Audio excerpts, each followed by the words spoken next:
মুসলমান ইমানদার আল্লাহর গোলাম, অথচ এই মানুষ গড়ার কারখানা কোরআনের ঘর, রাসূলের হাদিস শিক্ষার ঘর, কোরআন শিক্ষার ঘরকে, মাদ্রাসাকে অনেকে জঙ্গির প্রজনন কেন্দ্র বলে গালাগালি করে। আছে না নাই? আওয়াজ দিয়া বলেন, আছে না নাই? ও মুসলমান, মাদ্রাসার মধ্যে জঙ্গি ট্রেনিং হয় না, সন্ত্রাসী ট্রেনিং হয় না। মাদ্রাসায় কি হয় আমার থেকে শুনে যাও, তারপরে মাদ্রাসার ব্যাপারে মুখ খুলো।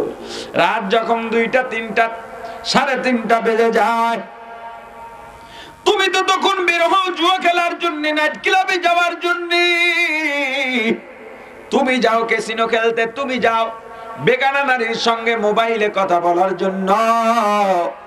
কিন্তু মাদ্রাসার 7-8 বছরের একটা বাচ্চা, একটা ছেলে, যেই ছেলেটাকে মা খাওয়াইয়া দেওয়ার কথা, যেই ছেলেটাকে মা গোসল করাইয়া দেওয়ার কথা, যেই বাচ্চাটার বিছানা মা বিছাইয়া দেওয়ার কথা, কাপড় ধুইয়া দেওয়ার কথা, যেই মায়ের পেলেটটা মা ধুইয়া দেওয়ার কথা, ওই বাচ্চাটা 50 কিলো 100 কিলো 200 কিলো দূর থেকে মাদ্রাসায় এসে নিজের খাবারটা নিজে খায়, নিজের প্লেটটা নিজে ধোয়, নিজের কাপড়টা নিজে ধোয়, নিজের বিছানাটা নিজে বিছায়, নিজের গোসলটা নিজে করে।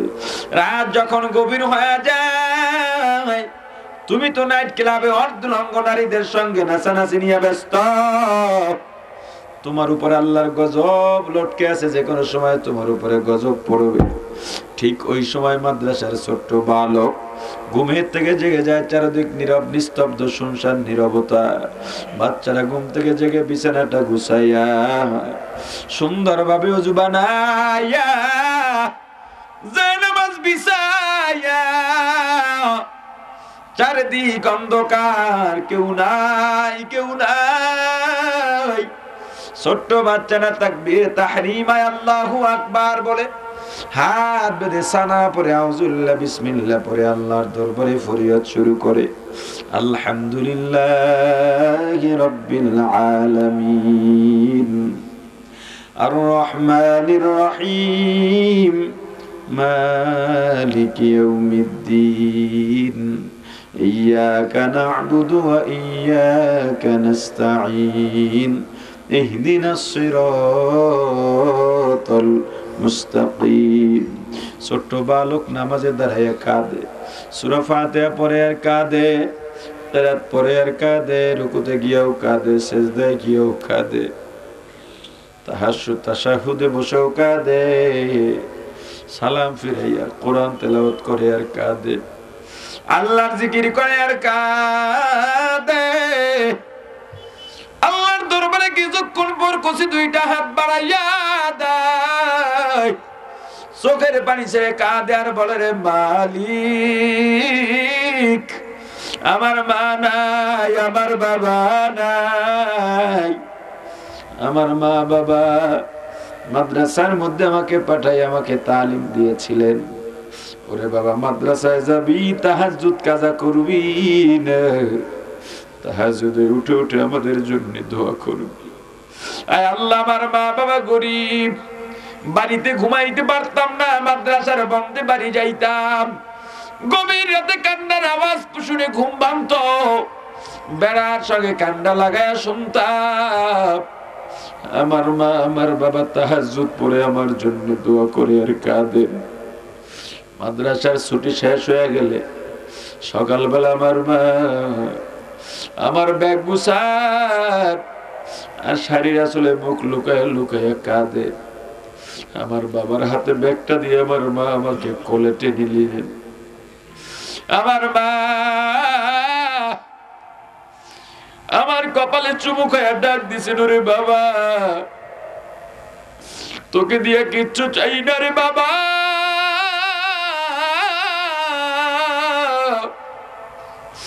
আমরা মারা যাওয়ার পর তুই জানাজা পড়াবি, এটাই বড় চাওয়া। ওরে বাবা, আমরা মারা যাওয়ার পর কবর জিয়ারত করবি, আমাদের কথা ভুলবি না। আমরা গরিব, টাকা পয়সা দিতে পারি না, আফসোস করিস না রে বাবা। যদি ধৈর্য ধারণ করে দিন শেখো, আল্লাহ সম্মান বাড়ায় দিবে, সম্মানের কোনো কমতি হবে না। আমি মায়ের কাছে বললাম, মা 5টা টাকা দাও, টাকা আসেনি। আমার মা আরো কান্নাকাটি করে বলেন, বাবা তোর পরীক্ষার ফি দিতে গিয়া, মাদ্রাসার ভর্তি ফি দিতে গিয়া, কিতাব কিনতে গিয়া বাবারে একদিন আমি আর তোর বাবা না খেয়ে রইছি। বাবারে ক্ষুধা, তোর বাবা ক্ষুধার যন্ত্রণায় পেটে গামছা বেঁধে রিক্সা চালাইছে, অটো চালাইছেন, সিএনজি চালাইছেন। আমি আর মায়ের কাছে টাকার কথা বলি নাই। আমার বাবা ব্যাগ নিয়ে সামনে সামনে হাঁটেন, আমিও বাবার পেছনে পেছনে যাই। কত দূর যাওয়ার পর আমি একটু বাড়ির দিকে ফিরে তাকাইলাম, তাকায় দেখি আবার মা আমাদের বাড়ির দরজায় গাছের আড়ালে দাঁড়াই, আবার পথের দিকে তাকাইয়া তাকাইয়া কাঁদে। মাকে বিদায় দিয়ে আমি বাস স্ট্যান্ডে আইলাম। আমার বাবা বাসের সিটের মধ্যে বসাইয়া সুপারভাইজারকে ডাক দিয়া বলে, সুপারভাইজার, আমার ছেলেটা জায়গা চেনে না, রাস্তা চেনে না, ছোট, আমার ছেলেটাকে মাদ্রাসার সামনে নামায় দিও। সুপারভাইজার বলে, এত ছোট বাচ্চা দূরে কেন পাঠাইলেন? আমার বাবা ডাক দিয়া বলে, দিন শিখাইলে একটু ত্যাগ করা লাগে, তবে এটা সত্য, ছেলেকে মাদ্রাসায় পাঠাই একটা বেলাও ঠিকভাবে খাইতে পারি না, ঘুমাইতে পারি না, কাজ করতে পারি না। ছেলেটা কখন কেমন আছে কি করে না জানি, আমাদের কথা স্মরণ করে কাঁদে। তবে সন্তানকে মানুষ বানাইতে হইলে ত্যাগ করা লাগবে। আমার বাবা আমার হাতে 10টা টাকা দিয়া বলে, রে বাবা, বড় লোকের ছেলেরা আইসক্রিম খাবে, ওদের দিকে তাকাইয়া থাকবি না। ওরা যখন আইসক্রিম খাবে তুই 1 টাকার বাদাম কিনে খাবি। আমি গাড়িতে বসে রইলাম, কিছুক্ষণ পর গাড়ি ছাড়লো। আমি জানালা দিয়া তাকায় দেখলাম, আমি ভাবছি আমার বাবা চলে গেছে। আমি জানালার থেকে তাকায় দেখলাম আমার বাবা চলে যান নাই। আরে আমার বাবা এত শক্ত বাবা, আমার সেই শক্ত বাবাটাকেও দেখলাম শিশুর মতো বুবাইয়া বুবাইয়া আমার দিকে তাকাইয়া কাঁদে। আল্লাহ, আমার সেই বাবা নাই, মা নাই। আমি আর বাড়িতেও যাওয়ার প্রয়োজন বোধ করি না। মাদ্রাসা যখন বন্ধ হয়ে যায়, অন্যান্য ছাত্র ভাইরা বাড়িতে যায়। কত আশা, মাদ্রাসা বন্ধ হইলে বাড়ি যাওয়ার জন্য পাগল হয়ে যায়। আর আমি মাদ্রাসার বারান্দার কুইলার ধরে, খুঁটি ধরে আমার ছাত্র ভাইদের যাওয়া বিদায় দেওয়া দেখি। আয় আল্লাহ, আমার মা নাই, বাবা নাই, আমার মা বাবা গরিব, লেখাপড়ার খরচ চালাইতে পারি না রে মালিক। এই মাদ্রাসা এলাকার মানুষজন দান সদকা করে আমার লেখাপড়ার যোগান দিলেন। আয় আল্লাহ, এই উসিলা এলাকার মানুষগুলোকে হেফাজত করেন, এলাকার মানুষগুলোকে বিপদ থেকে মুক্ত করেন। ওরে নাফরমান, তুমি তো মাদ্রাসার বিরুদ্ধে গালি দাও, অথচ তুমি তো রাত্রে নাইট ক্লাবে আসো।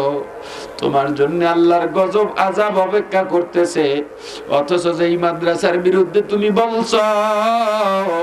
ওই মাদ্রাসার ছোট্ট একটা বাচ্চার দোয়ার কারণে আল্লাহ তোমার উপর থেকে গজব উঠায় নিছেন। ওরে আল্লাহর গোলাম, মাদ্রাসার বিরুদ্ধে বলো না, মাদ্রাসার বিরুদ্ধে বলো না। খবরদার, মাদ্রাসার ছাত্র উলামায়ে কিরামের কষ্টের কারণ হইবা না। তোমার উপরে কষ্ট পায় মাদ্রাসার ছাত্র আলেম যদি 1 ফোঁটা চোখের পানি ছেড়ে দেন, পৃথিবীর এমন কোন পরাশক্তি নেই তোমাকে ধ্বংসের হাত থেকে বাঁচাতে পারবে।